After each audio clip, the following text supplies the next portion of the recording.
ဒီနေ့တော့အခြေအနေတွေကတမျိုးပဲယုံမရအောင်တွေ့ကန်နေတယ် Everything feels heavy so hard သက်ရှူရတာအပူချိန်42ဒီဂရီမှာ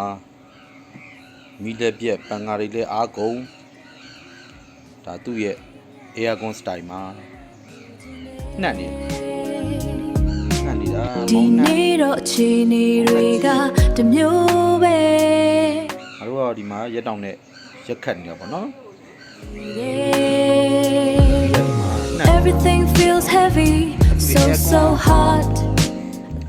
aircon ကြီးနဲ့နှက်နေတာ aircon ကြီးနဲ့ homemade aircon နဲ့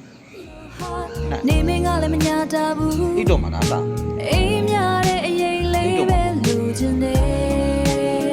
ဟုတ်တယ်ဒီနေ့တော့အခြေအနေတွေကအဲ့တော့သူ့ကိုအဆင်ပြေအောင်လူလေးလုတ်ပြီးထားတာသူကနှက်နေတာ Everything feels heavy so hard သက်ရှူရတာတော့တန်သွားတယ်လို့ပဲ so hard နေမင်းကလည်းမညာတာဘူး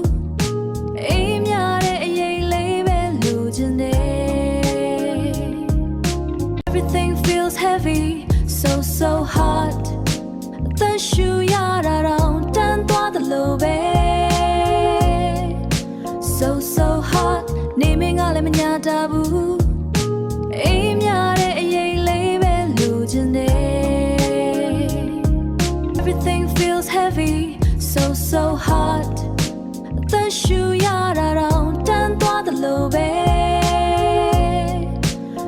so hard နေမင်းကလည်းမညာတာဘူး